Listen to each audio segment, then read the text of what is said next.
Everyone. Welcome to our webinar today. It'll take just a little bit for everyone to get in because we've got a big group, but really excited to have you here today.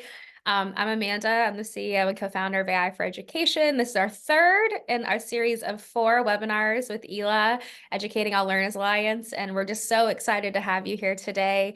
We're going to give you guys just a moment to get in, but if you've been here before, say hello. We already have someone in the chat. Love it. We always have to say where you're from, and if you're comfortable saying like what you do, we would love that too. Our chat is probably our favorite part about these sessions, so just really glad to have you here. We'll just give everybody just a moment to get started, and then we'll get going. So we've got, hi Samantha, we've got Pennsylvania, we've got Nebraska, Estonia, very nice. Got Vera, a lot of people that are familiar faces, really excited to have you here. And so love this. And I will say that we had the best chat, I think, last week. So feel free to say hello throughout the session. And we'll just give everyone just another minute and just a moment to get in. But I think we might be good now. Well, hi again. My name is Amanda. I'm the CEO and co-founder of AI for Education. We're really excited to have our third in the series of harnessing AI in special education webinars.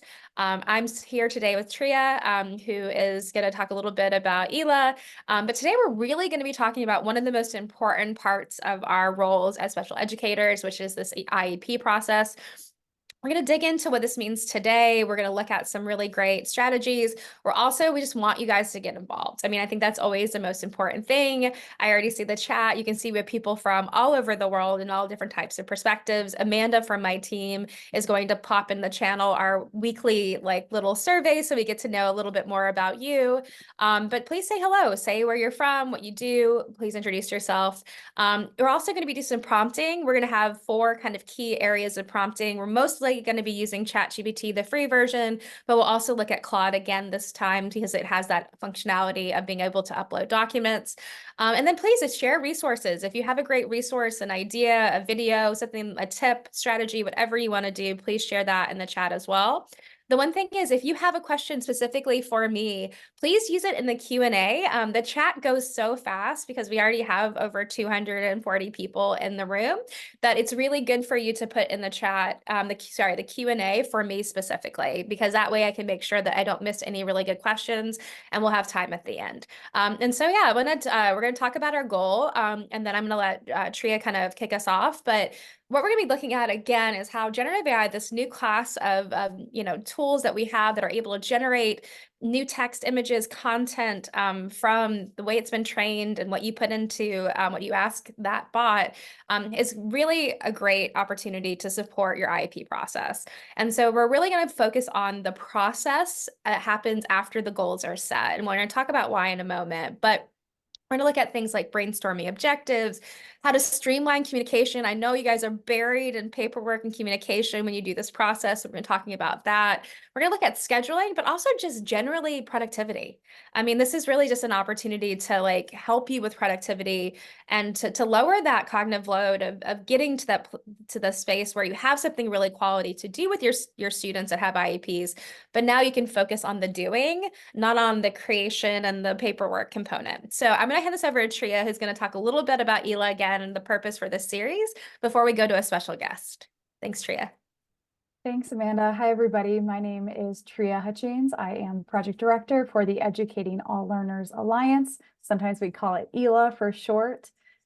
We are, for those of you who don't know, we are an uncommon coalition of over 140 partner organizations. Each who are committed to supporting students with disabilities. And we bring you and bring our partners series like this that share insights from the field, that share knowledge and best practices for improving classrooms across the country. So we're really excited to bring you this series in collaboration for AI for Education, and excited for today's focus on IEP process and what to do and how to help us do it. So thank you so much, Amanda, and excited to learn today. Yeah, well, we love it. I mean, I think this is such a fascinating, like you guys need a little bit of a insight into what we do. So the IEP process and generative AI is brand new in terms of like we've only been using this technology for just over a year. So even the process of putting together today's session was a really good learning that went across the Uncommon Alliance that we have with ELA and the work that we do. So it's been pretty exciting to do this work that really is bleeding edge. And we hope you all enjoy it. So I'm actually going to say thank you, Tria, and I'm going to have our guest, which is so awesome. We love doing a practitioner highlight. I haven't been a teacher for a while, everybody, and so I can give you a lot of that insight in terms of like how to do the work of it, right? But I always want us to have an opportunity to situate ourselves within what's actually happening in schools with practitioners. And so we have Kelly, who is so great to join us. She's in Oklahoma today. And so, which is pretty amazing. She's on a site visit, but made the time to be with us today. So we all have to say thank you to Kelly. But so Kelly is a technical assistant specialist at CAST. And CAST is the Center on Inclusive, well, actually you have a couple different things, right? I'll let you talk about all the amazing things you do, but CAST is a part of the Uncommon Alliance with ELA. But I love that you focus so much on what it means to do this work with special educators. So Kelly, I'm going to hand it over to you. I'm going to come off the share so we can see you all. I'd love Oh to my hear goodness. just like, what is happening? Like, what do you think is the opportunity for generative AI with the IEP process? And then anything you'd like to share. Yeah. Hi, friends. I cannot believe how many people are here from all over. Oh my goodness. This shows you what an important topic this is. And I love this webinar series. I've been able to watch the last two and how relevant and purposeful it is. So this makes me really excited. So thinking about AIM and I mean not AIM, but AI in the IEP. So I am Kelly Suding, and I work for CAST at the National Center on Accessible Educational Materials, or AIM. And I am a previous teacher in the classroom. I was gen ed and also special education.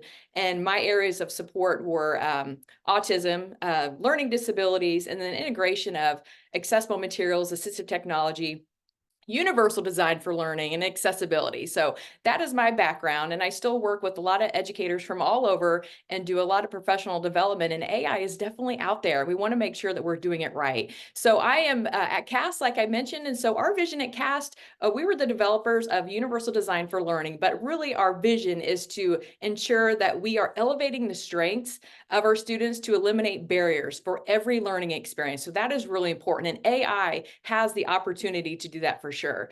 So this session is more of AI to support the IE process. So Amanda's going to be talking a lot about how educators can use AI to generate different things like she talked about earlier. So I'm here to contribute more on the conversation about keeping AI and accessibility in the forefront for all of our users. So when I say all of our users, that's including those with disabilities. So for years, AI applications such as speech recognition and text-to-speech word prediction has been out there, right? But we have not really seen it as AI. But now that we're using the word chat GPT, a lot of people are like, oh my goodness, our students can't use AI. And really, haven't really recognized that students have been using AI, and it's currently documented in their IEP.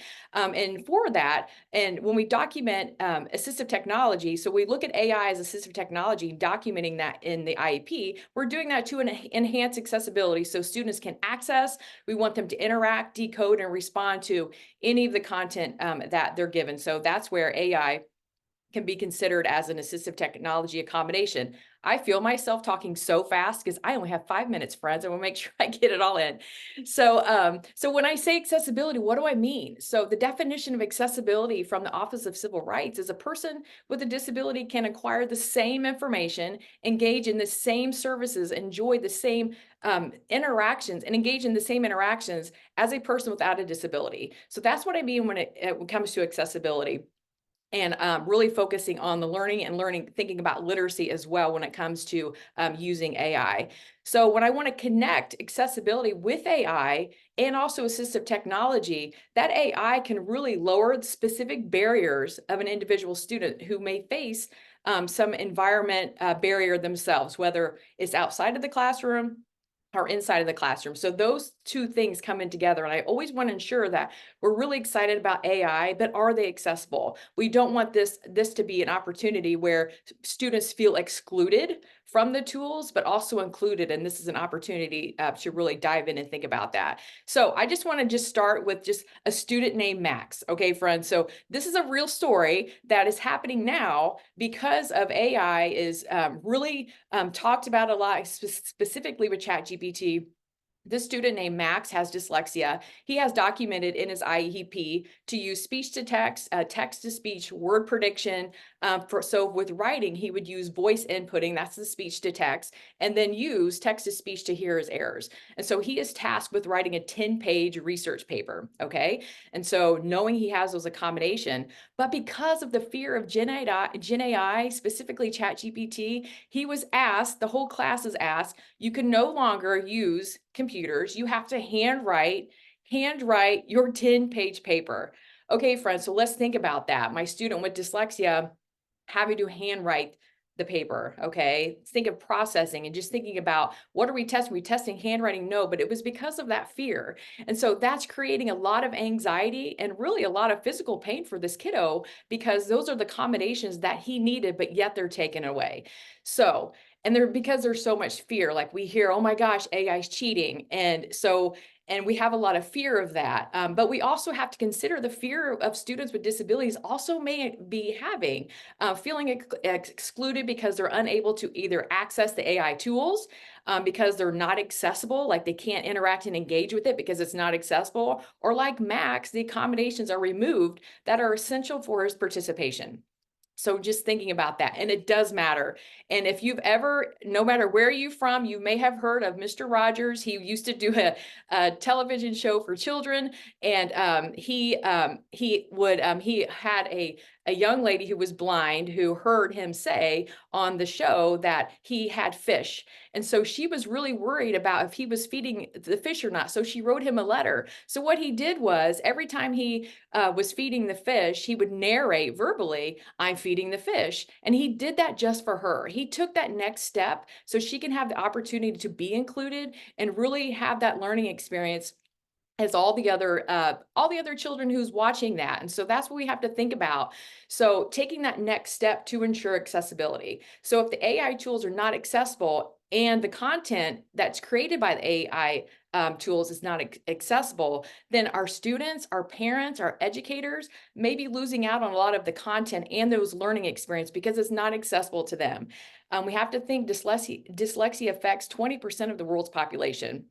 And that includes our adult learners. So we don't outgrow dyslexia, right? So the processes and the content made with AI tools to support the IE process also needs to be accessible for everyone. So just keep that in the forefront as we think about supporting the processes of IEPs, because this is such a great opportunity to create meaningful and relevant learning experiences for all of our learners, even our adult learners.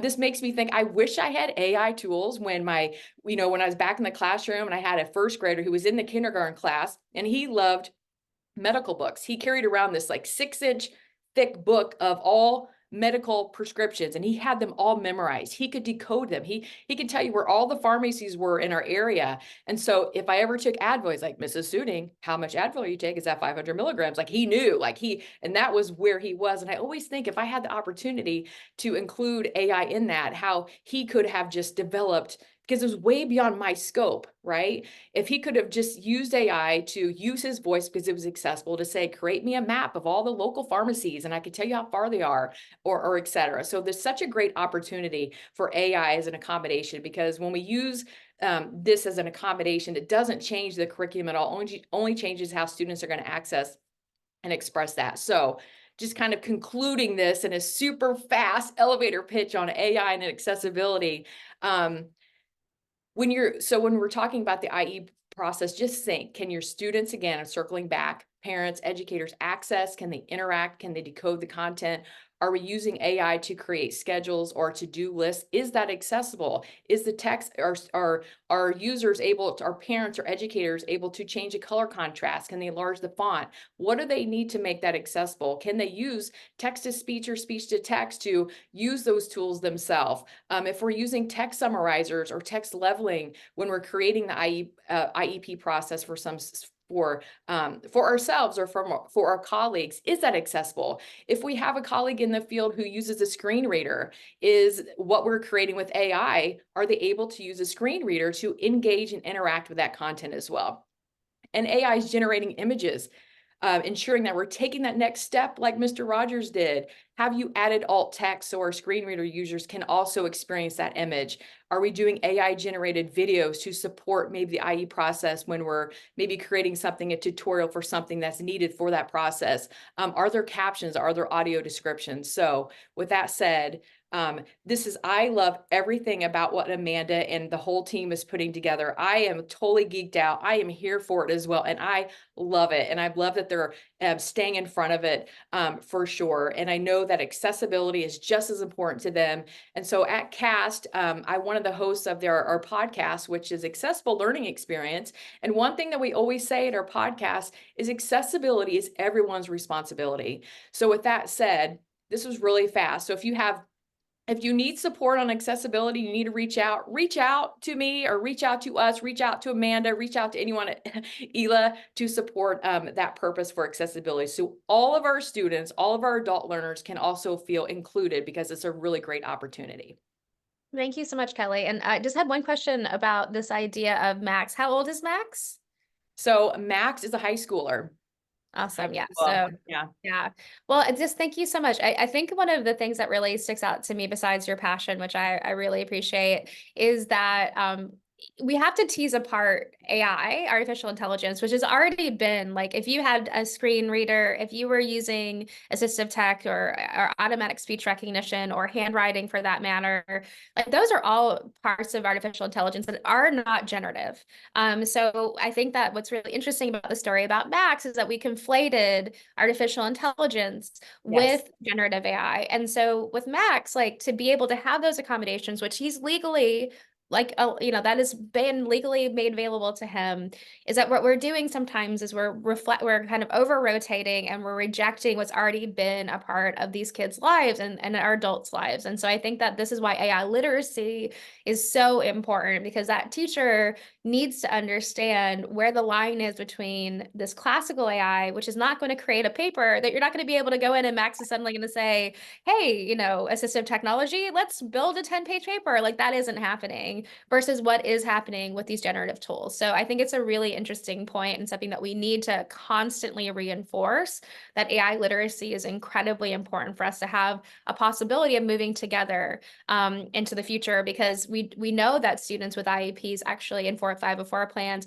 are using generative AI more than other students. And that's because they're using it. Like if you can talk to your phone, the dyslexic student can have a conversation with ChatGPT or now Gemini, and it could be fully voice to text and voice to voice. And I think that that's really a game changer. And so I just really appreciate you joining us. And Kelly, like if you don't mind, before you head out, I know you're in Oklahoma today, just how people can contact you, that would be great. And can we just all say, like, thank you so much to like us give her some love in the channel. You are a busy, busy lady. And like we're just so happy to have you here. We always love this voice. And if you want to talk about passion, we got a couple, Jillian was like, Jillian, I said her name wrong, but is like, geeking out is cool. And we definitely appreciate that. But I hope you have a beautiful day. And we just really appreciate your time today. Thank you, Amanda. I appreciate the summary that you did on that. Yeah, GenAI is making us fear all AI. So I really appreciate that. So yeah, have a great rest of the webinar. Thanks again. Thank you. Thank you, Kelly, so much. Awesome. Well, okay. I just absolutely love, we have a lot of passion here at AI for Education, and we know that you all do too. And Kelly's such a beautiful example of that. This idea that this really is an opportunity for us all to create a more accessible future, which is just really exciting. And to build on what's already been working with assistive technology. So what we're going to do is we're really going to talk today to start with, as we dig into the session itself, is this idea of the ethical components and the legal components of using something like generative AI in the IEP process at all. And so I just want to it's going to feel like a big kind of push towards this, because I think it's so important. We actually had a question in the chat already about the importance of this, but we do need to always consider that artificial intelligence of all types works on data. And if we are sharing data, we have to be incredibly careful about what type of data we're sharing and how we share it. And so the importance of student privacy is just paramount.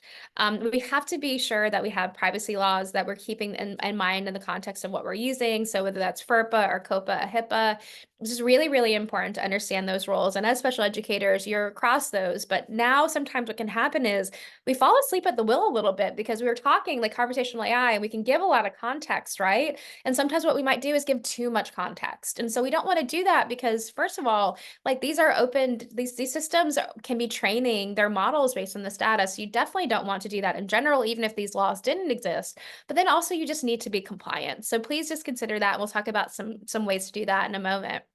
We also just say, please do not use any personally identified information into the tool itself. And we'll talk about how to get around that. And the reason why it's just that these are really important components because in the IEP process, because we are talking about incredibly large amounts of sensitive information about students. And so that's something that like really is a bigger, trickier question than just building a lesson plan. If you're building something to support an IP process that has deep knowledge and real like sensitive information about a student, then we have to be really careful. And we also want to be very careful because there are possibilities of data breaches. And if that happens and we know that we're exposing not only the students and families to potential harm, but also we can face legal repercussions. I would consider, remember we talked about this like a couple times in the series, and if you know, like generative AI is really new. It's a year and change old. It's growing really quickly, but it has a lot of problems. And in fact, there's something called like a leaky data system. So what can happen is sometimes ChatGPT will essentially, if you open it, doesn't happen a lot, but it does happen where you open it and you'll see someone else's chat history. And this is something that's been recorded. It's because it's leaky that we do want to be careful about making sure that the conversations we use or the data that we use is not protected. Also, I would really suggest you don't have to do this because it ends up being more difficult to kind of keep your history. But if you're going to be using this with an IEP process and you want to be extra careful, turn off your chat history. You can actually go into the settings of every GenAI tool and turn off the way that it trains its data, and you won't have the history and the side to be able to see, but you can feel extra special careful that these tools are not using this information to train their models. So that is something that I would definitely suggest doing. The next is like, so how do, like, we always love this because it's one of those pieces like, okay, you talk about that till cows come home, but then how do you actually do this? Okay, so, in the sense of what we're thinking about, there are three ways to think about this. And it depends on if like where you are in the decision-making process for some of these pieces. But the first thing is to choose the right tool. And I actually have a question in the chat from Cameron about this idea of walled garden approaches. So a walled garden is where it's essentially, you can control the data and the way that the system works. So instead of using ChatGPT, you're using an instance that could potentially go into ChatGPT through an API, but it's now stored within your own, essentially like walled garden. So it's just stored where no one else is getting access to that, and it's not being trained on the larger system. So we always suggest that. So think about those tools in terms of how you're picking them. The other piece is data encryption. You want to make sure that the AI tools that you're using employ end-to-end encryption of chats. And then this opportunities to just, if there's a great new tool that's coming out that's part of the potential IAP process, we have a lot of great tools that are being developed, making sure that they're using the approaches that are COPA and FERPA compliant, that they are encrypted, and that they are not training based on student data. So that's really important. The second piece is to use those tools safely. And that's where like I talk about this a lot. ChatGPT is a tool. And if something goes wrong, it's not ChatGPT's fault, it's our fault in the sense of like we have to be more critical users of that technology. It doesn't mean that these tools won't, kind of fool us, but we want to be sure that we're verifying and thoughtful about how we use these tools. So for example, Anonymizing data, like by removing all references to PII, is really important, but you can also just use pseudonyms, like just replace a student's name with a pseudonym, or just avoid the name completely. You can also, be careful about, if you want to do something where you can kind of create maybe archetypes of students where you have like different kind of groups of students, but you can feel confident that you're using something that is like anonymized, still gives the right level of detail, but isn't directly talking about that individual student. So that's a really great way to do that work. And then the final is to communicate responsibly. So make sure that you have talked to families and students about what data is used and how it's protected. In this case, we want you to obtain consent. I would almost say right now, I would get to a place where I was over communicating use in meaningful ways, because like Kelly said, there's a lot of fear right now. And I'm sure you see that in your own practice. Like, people are afraid of these tools. And it's just something that I think is really, really interesting, because we find all the time is if we talk about it and we normalize it and we talk about it with an intentionality that we'll be safe and we're going to be using it only to support that student's learning, it tends to be a really good conversation. And also can potentially demystify that for parents or caregivers who could use this for their own support of their students as well and their children. So we think that that kind of consent, even if it's not explicitly in your state's guidelines, we believe very strongly it should be asked for. And then the final piece is just creating that collective awareness, like, regularly reminding support staff and students about the importance of their own data service, that data privacy and security. This is a great way to teach media literacy. We should also, as individuals, not be inputting our own information, because again, we want to protect our data. And so I think these are just some really great ways to do this, because it is something in which the more we can think about these tools intentionally, the better off we're going to be, especially around student data. So next piece is like why it's so important for us to be this level of like thinking about oversight, because if you're special educators in this room, you know that it's absolutely important for us to think about our legal compliance needs. It is our obligation to oversee all aspects of the IEP process in order to ensure a FAPE for children with disabilities. And this is so important. There's a legal obligation to this. So this isn't something that we can offload to a bot. Like, this is something that requires us to oversee all aspects of that process. And this is something that is so important, because like, while we have this idea of like places in which we can find productivity gains, and we'll talk about that in a moment, you need to be the owner of this process, and that cannot change. That is your legal obligation. And so, we look at idea that looks at procedural, substantive, and implementation requirements when enacting an IEP. That has not changed. And I think that that's what's really important, is that it might feel like it's changing somewhat because things are moving so quickly and we have this new technology that allows us to do some of this work more quickly. We want to make sure that you guys are in compliance and that you are supporting not only your students, but also protecting yourselves, because it's just very, very important for us to be aware that these compliance issues have not changed. And the last thing is, like, we talked about a lot of like, compliance issues, but that last piece is, it's like, you are the expert in this process and you're the secret ingredient. Love this image. Like, you're that connection that that teacher has with that student. Like, you are going to be the person that can ensure that that this process is fair and equitable. What's great is, not great, but what's important to understand is that these tools do not have knowledge of the IEP process itself. They are predicting next words based on the training data and what you ask. And so it's important that you always come from the vein of, I am the expert. Anytime I'm using these tools, it is to augment my expertise. And so we want to make sure that happens, and that this is something that you can ensure is going to meet your students' needs. That's just so important. We also know that these need to be individualized, and the only way they can be individualized is through knowledge. And you have the knowledge of your students through all the different data sets you have, the interactions, the support, even just an understanding of how that student is growing and progressing within your classroom, that's really important to keep in mind. You also want to know, like you can create something that takes that generic output. We know that that generic output is something that happens quite a bit with ChatGPT and other tools. And so you can transform that by actually taking that generic piece and again, bringing it back to that student and even within your classroom context. And then the last piece is like, you have to be the one that completes these legal documents. And so to be in compliance with IDA, you have to be the person that completes it. So you want to feel confident that you can do that. So you are, again, the secret ingredient of all, and I would say that writ large. If you are using generative AI, it is so important for you to continue to see your expertise. And this is not a replacement of the work you do. This is an augmentation of the work you do. This is the extension of what is possible. So that's enough of me talking.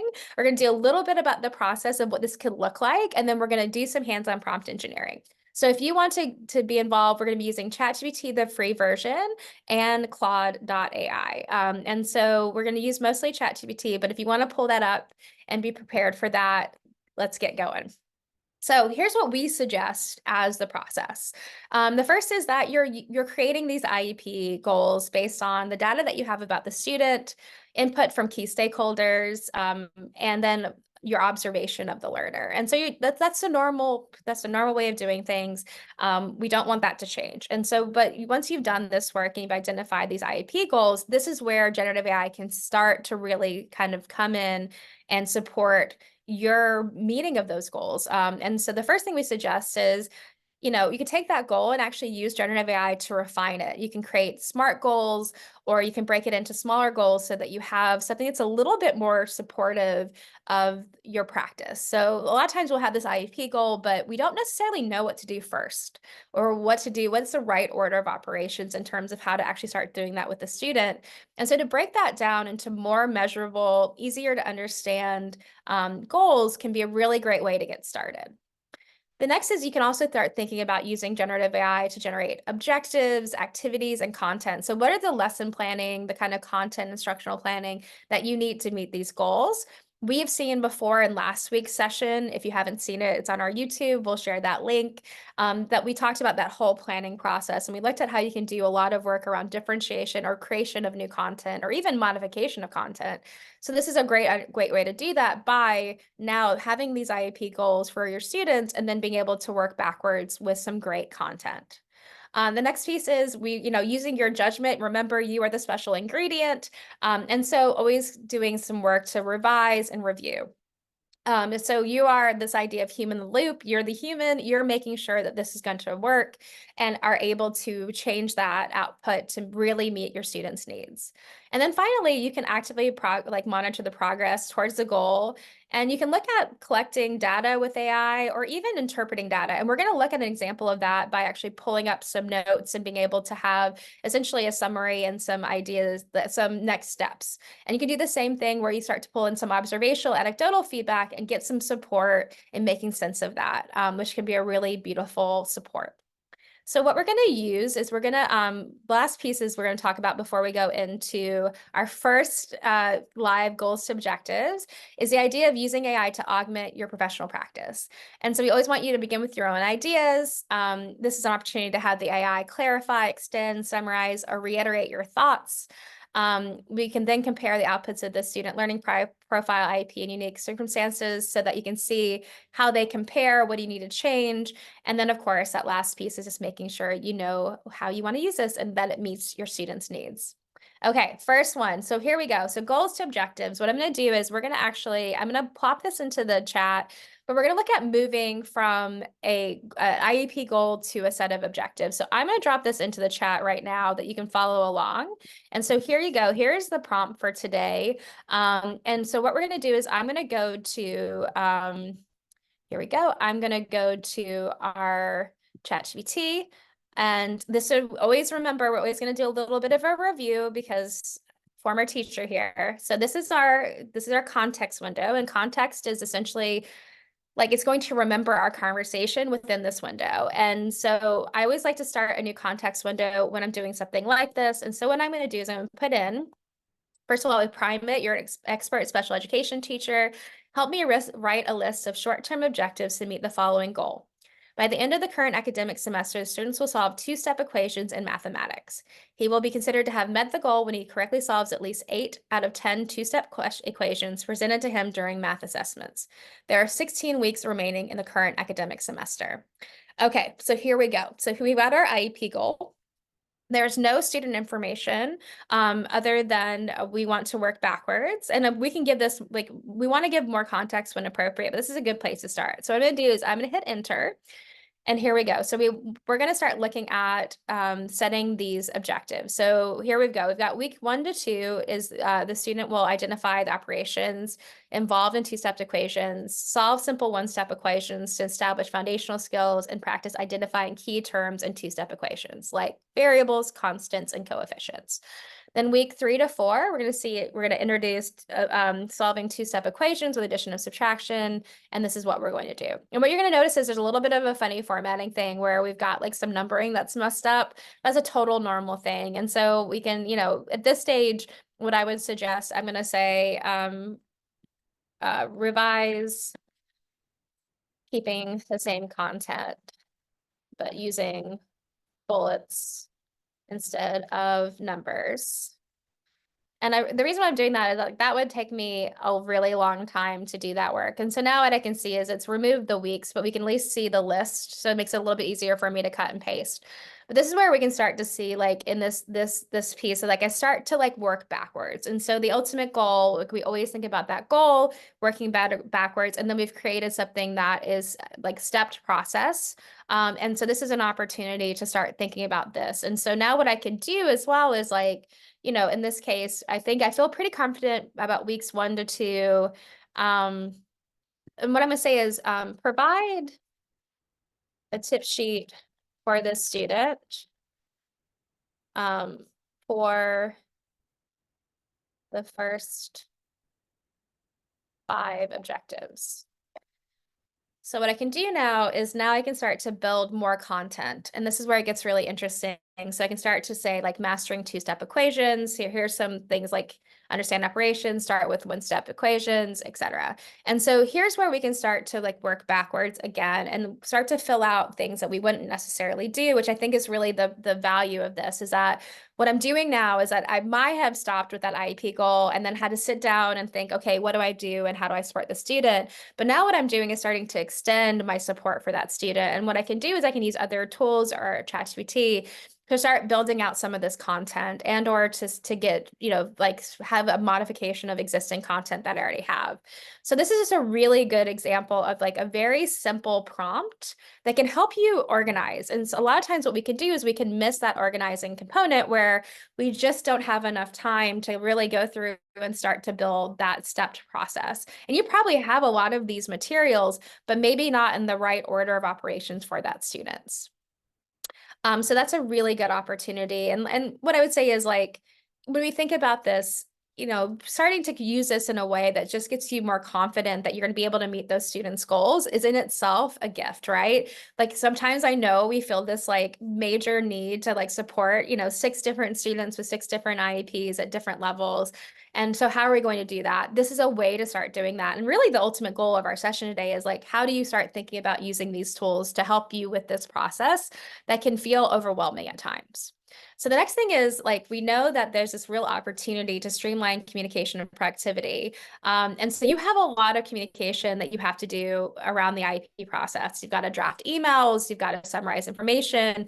Sometimes you need to have translations. You need to develop your own workflow of like, I mean, I would say that, this is as much about project management in terms of this process as just about anything. So how can you actually use these tools to support your project management? And we always want to just, our last reminder, I promise we will keep going forward, but just always remember about thinking through the anonymization component and using pseudonyms whenever possible.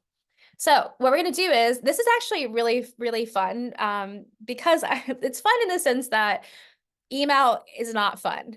Email takes a lot of time. It takes an enormous amount of cognitive load. We can often worry about the ways in which we respond, and maybe that keeps us from actually responding. And the same way that students require timely feedback that is quality and targeted, parents and caregivers also need that feedback or need that communication at that same level of timely and quality.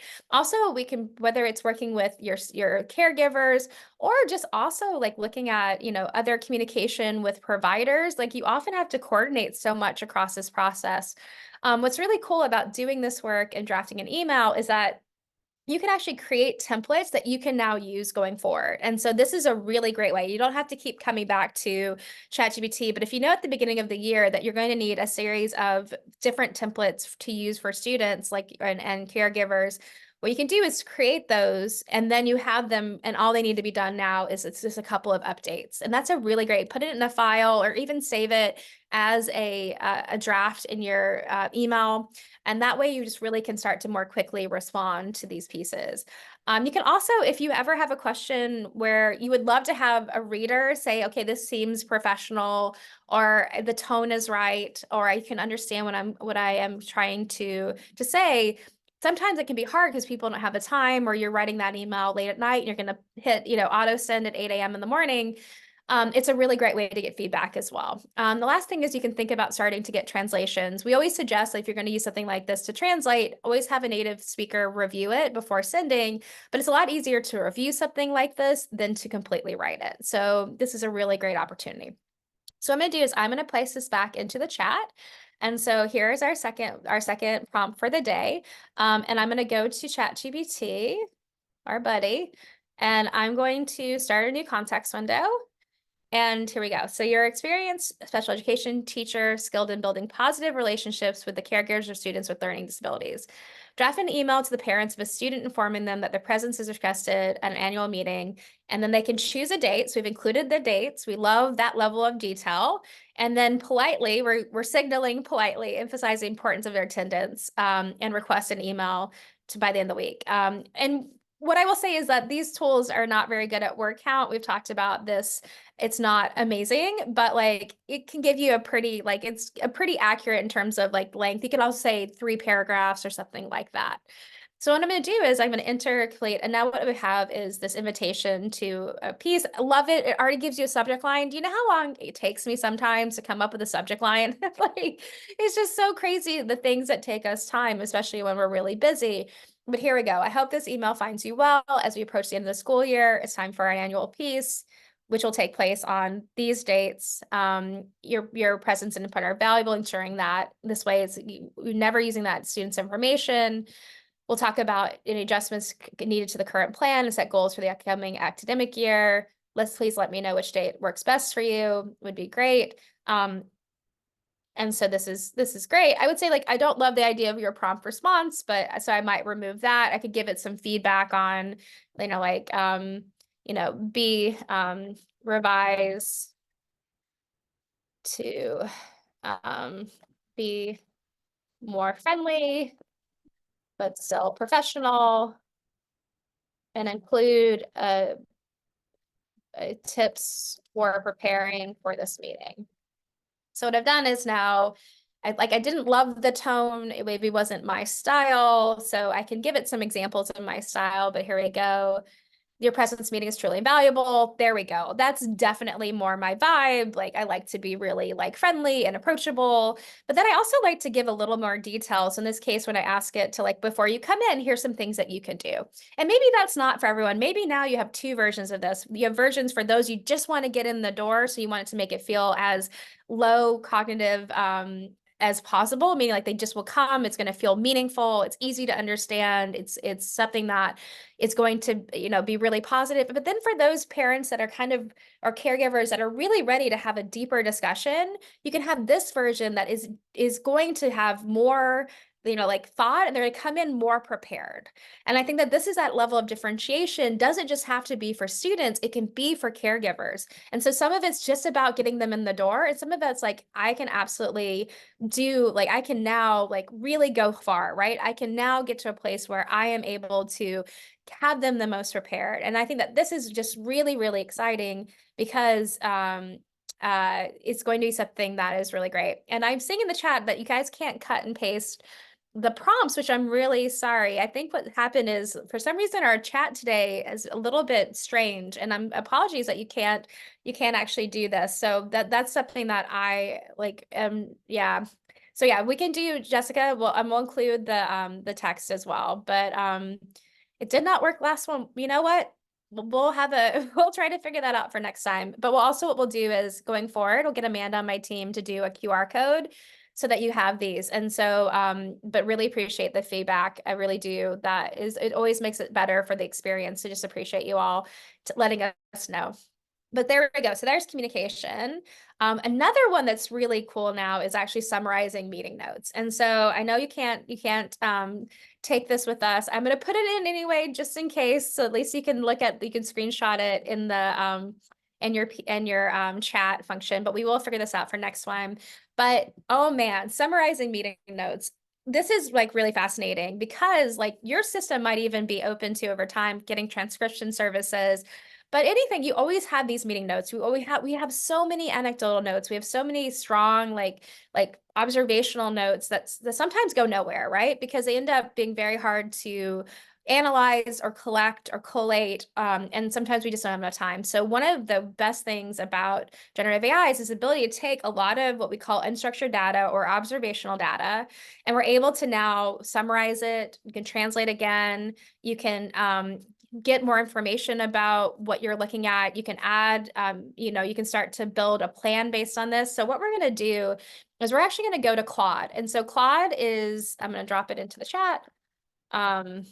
We looked at this last week. It's not available everywhere, I know, but it does have a free version that allows you to upload a document. So what I'm going to do is I'm actually going to upload some meeting notes, and thank you to Ela for giving us this file. And so first I'm just going to ask it to summarize the file just so we can see it together. So here's some meeting notes. And so it held on 2/20 to discuss next steps in the IEP process of a 5th grade student. You can see that the student is working at a 1st grade reading level, struggles with spelling. So you can see that already. Now I have, if someone couldn't join, this is a much shorter document than the meeting notes. What I'm going to do is now, I want this to act as a veteran special education teacher and draft a summary of the recent review. Clearly, like it was actually on, it looks like 12/20, identify the actionable steps, who will take ownership of each actionable item and next steps for the family based on this document. And so what I've done now is I've taken that simple summary, which also kind of just has value. Oops, I have to detach it again. Let's try that again. We'll do that. Let's try one time. And we're going to do, oh, it did already. Oh, sorry, this is my bad. So essentially it's already there. I don't need to do it again. So we're gonna open a new context window so that I don't get a clear thing so that we can see it together. I want to make sure we get the full example. Oh, interesting. Yeah, there we go. And so it's looking on for more. So we have some key actions that they can infer. Special education will include a multisensory reading approach. Speech pathologist will work on step-by-step directions. Reading specialists will provide the student multisensory reading approaches. And so some of it's actually really interesting because it says it doesn't have enough context. So there's a possibility that maybe I actually start to curate my meeting notes slightly differently, but you can already see that it's starting to pull out some of those pieces, and I can start to ask it questions as well. And so we have this opportunity though, I think, to like keep talking. So in this case, what I can do is I can even say like, what is a good format for meeting notes going forward to gain the most out of your functionality. And what I can do now is like, maybe if I'm really going to partner with this, is that, you know I need to have some stuff, but here's some more, like now we can actually have a little bit more. We're actually put in this case, we would not want to put the attendees in roles because we would want to keep that anonymous. We know that's something that we want to do. And remember, this doesn't have any knowledge of these roles. And so we have to use our expertise and creativity and knowledge. But here, this is where we can start to do these pieces. And then that structure might be something I use moving forward. So the last one we're going to do before we go over to questions, and if you have any questions, please put them in the chat. which you're already doing, which is amazing.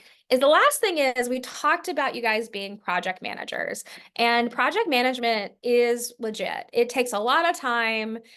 And how could you actually find some efficiency? So we actually started with a really different prompt when we were doing the session, where we were looking at just like thinking about, how could I do 15 IEPs and, planning. And we actually found that to be like not enough. Like it's such a bigger problem and question that you have, in the sense of, you have to really start to think through all the different components. And there's some opportunities, the same way this asked for a better format for my meeting notes, which will really leverage generative AI. There are ways to look at efficiencies, how you can schedule, how you can structure your own workflow, how you can customize collaboration and streamline it, and then how do you create a communication plan. So what I'm going to do is I'm going to go back to ChatGPT, open our new context window, and I'm going to plop this in. And this is pretty intense, and this is actually going to go on our website. We'll have this prompt up on the website, so you guys can just cut and paste it going forward. But what I want to do is, here's what I do. I have a whole bunch of tasks. And this is, if you are a leader here or you're an ed tech professional and you're also thinking about ways in which you can increase your productivity, this is a wonderful prompt to get you started on, in terms of this is what I have to do and this is what I need to do. And so here we go. I let's see what comes up with. So we have to maximize and complete all your tasks in the next 30 days. Let's break it down. So what we want to do is, here, it's suggesting that we dedicate 90 minutes of your planning preparation to outline the week's lesson plans. We think about using these sessions, clean and organized classroom, like do that daily, prepare your materials, contact, like here we go. We start to go into this piece and prepare 15. So now I can say like, how would you, like what should I prioritize in the first week? And so what I've done now is, now I can start to go in and like, I've already given this piece. And so what it's going to do is going to start identifying, well, we definitely need the weekly lesson plans, and we want to make sure that the parents are here. So we're going to actually start to do this prioritization plan. And so I think this is where it gets really interesting. And I would almost use this as this is, again, this thought partner, this idea of like, okay, so this is going to work. And now I can start to see, and maybe I actually use this to talk to my manager about, hey, like I have a lot to do and I'm starting to build these efficiencies, but it might be worth, like, I might need some additional support or some additional time, or do you have suggestions for how I can do this? Because we have this information, we start to look at it and it still feels too much, or it's like a lot going on. Here's some good evidence of like how I can advocate for myself and my students to get a little bit extra support. So all these prompts are really great. And I just want to summarize this before I go to our questions. There are a lot of different opportunities here. There's everything from developing those goals to support objectives, streamlining communication. I'm telling you, those email communications, to have those off your plate and have it be thoughtful and intentional, but also professional, is something that's great. You can analyze the documents that you have that have no personally identifiable information. You can do some translation. Someone shared a great tool, a great resource in the chat, which we'll make sure to include in the meeting notes. You can find those efficiencies and then develop those workflows and schedules. And those are all really great opportunities. And I love those of you that I know have to go, that have lunch. You guys head off. We have 8 minutes left though. So what I'm going to do is I'm going to come off share just for a moment, and then we're going to look at some of these questions that we have. And so this is really great. So let's look at what we have. Jessica. Hi, Jessica. Last week I had asked about bringing AI into my school. My IT department responded to me that none of the vendors will sign off on a vendor data privacy agreement, as all AI sites collect private information. How are other districts remaining compliant with Ed Law 2? Second. 2D, sorry. I mean, this is a really interesting one. I think that there are, in some cases, if you're already using Google or Google Classroom or Microsoft Teams, there are walled garden approaches in which those technologies are walled garden in the sense that they're not trained on, and that's what's happening. It is, though, they are still collecting data. And so there are big questions about that. Some schools are starting to design their own systems, or districts are starting to design their own systems. And there are new technologies that are being built that take a different approach with student data. And so this is something that's really, we're so early, Jessica, like we are in this position where we're not, quite to the point where these tools are fit for purpose yet. And so it's something where it's going to take a little bit of while for the technology to match the existing laws. And so it's something where we want to work on that. And so Brian's also saying that Magic School signed off on DPA. It'll be interesting to see with when Magic School has the student versions, but yeah, like a tool that's built for schools is going to have different knowledge of the sector and will most likely be able to meet your needs, and or it's going to be something it's going to take a little bit of time to get to a place where we feel more confident that these tools are fit for purpose. So thank you for the question. So Cameron, we talked a lot about this, walled garden approaches. I'm always a fan of walled garden approaches, meaning those approaches that are designed specifically for that context. And so that's really important. I think that there are some examples that are not that expensive to create. I think that we're going to start seeing, though, I mean, like there are lots of great tools that are focused on the IEP process that are being developed now, or were already developed and now are starting to apply generative AI.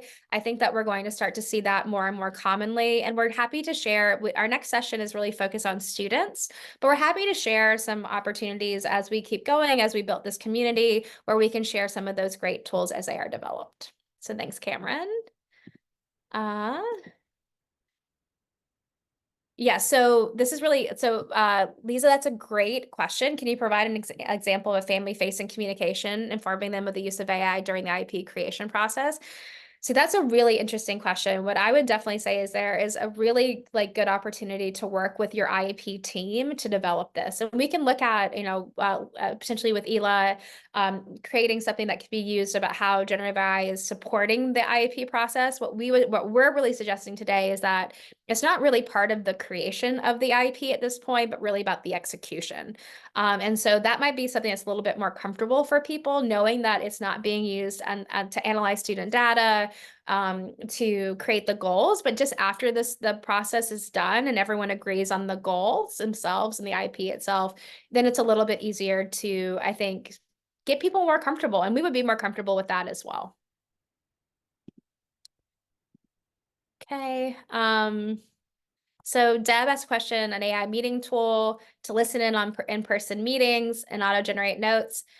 So this is really interesting. So you've got Otter AI, Zoom AI Companion, you've got things like Fireflies that do record a whole bunch of information, right? They pull in, next steps, all the transcripts. I would just be incredibly clear on what tool you're using. This is a lot of student privacy, it's not just student PII, but just PII in general. So I would be really super careful about this. I think that there will be opportunities where some of these tools will be developed for those kind of high sensitive conversations.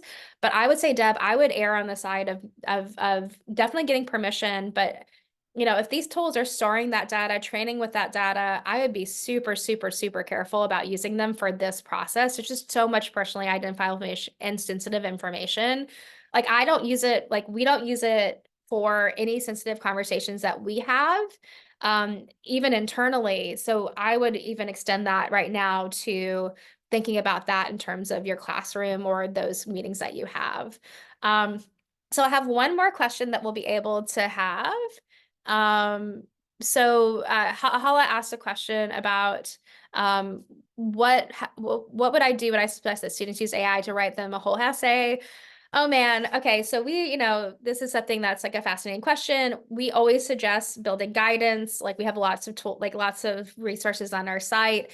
I think that building generative AI literacy and guidance with students is really important, especially those students that are getting these support through the IEP process and are already using assistive technology. We just think that it's so important to have the time and take the time to build guidance and then building AI literacy so students have a chance to actually know what's ethical and what's not ethical. So what I'm going to do is I'm actually going to pull back up my lovely colleague, Tria, to say goodbye. Also, if you want to continue learning with us, we have all these great tools. We have our prompt library, our free course, and our newsletter. And then Ela has some amazing things as well. But do you want to just do a couple final words, Tria? Thank you so much. Thank you so much, Amanda. And thank you everyone for joining us today. This has been such a great session. And thank you everyone who joined us, either joining us right now or you're joining us in our recording, which is available. And we have our companion guide as well that you all can check out. If you're interested in more resources or additional resources, the Educating All Learners is a great resource. So we have a full website and resource library that touches a little bit on AI, but more so dives into additional special education resources or general education resources, all about supporting all learners. So we have our website, educatingalllearners.org, and so join us there and read more about us. We also have our email address and our 2 email addresses listed on the screen, resources at educatingalllearners.org. That you can feel free to email us and learn more. But we are so excited to have you all here today, and I hope you learned just as much as I did. Thanks, everybody. Thank you so much. And next time, which is really exciting, is we're going to the core of why we do what we do, which is thinking about students themselves with disabilities and how we're supporting them. So we'll look at things like working with nonverbal students, or look at things about encouraging students through kind of those hard parts, so to speak, with these types of technologies. It's our last of the series. I cannot believe we're already up to number 4. It's just so good to have everyone here, whether it's lunchtime when you're going back to the classroom or it's time for bed. We appreciate you all for being not only spectacular educators in your own right, but just being here with us and being such a strong community. We hope you have a lovely, lovely rest of your day, and we'll see you next Tuesday. Thanks, everybody.